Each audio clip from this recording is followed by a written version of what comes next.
ሰላም ቤተሰብ እንዴት ናችሁ? ማን ነው እንደኔ ሀይሚዬ ናፈቀችውን? ለማንኛውም ዛሬ ትመጫለሽ ብዬ ተስፋ አደርጋለሁ የኔ ቆንጆ። ወሽንብጣችን እንዳቆርጩ ቀርተሽ።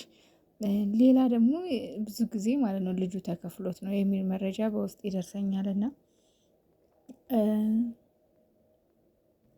ይህ እኮ ግልጽ ነው። ይሄ ግልጽ ነው። አሁን ላይ ድራማ የማይመስሉ ነገሮች እየታዩ ነው። ገባሽ? እስከዛሬ ድራማ ነው እያልኩ ግን ድራማ የማይመስሉ ነገሮች ደግሞ ብዙ ነገሮች እየታዩ ነው። ገባችሁ?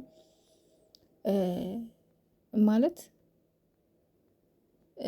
ይሄ ነገር ድራማ ነው ብለን እንዳንል ብዙ እውነት የሚመስሉ ነገሮች አሉ። ማለት ብሩኬና ሀይሚ ጠላታቸው ብዙ ነው። ብዙ ጠላቶች አላቸው እና ከአሁን በፊትም ገንዘብ መከፈል ደረጃ ደርሰው አልገባቸው። ይህን ደግሞ እነሱ ያውቃሉ። እኔ የሚያናድደኝ ይህንን እያወቁ እነሱ አለመነጋገራቸው ነው እንጂ የሚያናድደኝ ልጁ ገንዘብ ተከፍሎት ቢመጣ ምንም አዲስ ነገር አይደለም። አዲስ ነገር ምክንያቱም ከአሁን በፊትም አይተን አልገባችሁ ተነግሮናል። ራሳቸው ሀይሚና ብሩኬ ተናግረዋል። እና እኔ የሚያናድረኝ ግን ምንድን ነው የእነሱ አንድ አለመሆን ነው። እያወቁ ጠላት እንዳላቸው ይህን ነገር የሚያደርገው ጠላት ሊሆን ይችላል የሚለውን ነገር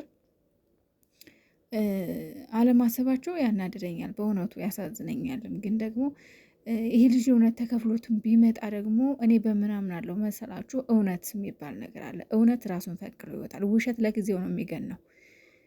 እውነት መቼም ተደብቃ አትቀርም። ፈጣሪ አለ። ገባችሁ? እነሱ እውነተኛ ፍቅር ነው ያላቸው። እውነተኛ ፍቅር ማለት ደግሞ ፈጣሪ አለ። ስለዚህ እውነቱ ይወጣል የሚል ተስፋ አለኝ። ለጊዜው ብዙ ነገር ቢፈጠርም ማለት ነው።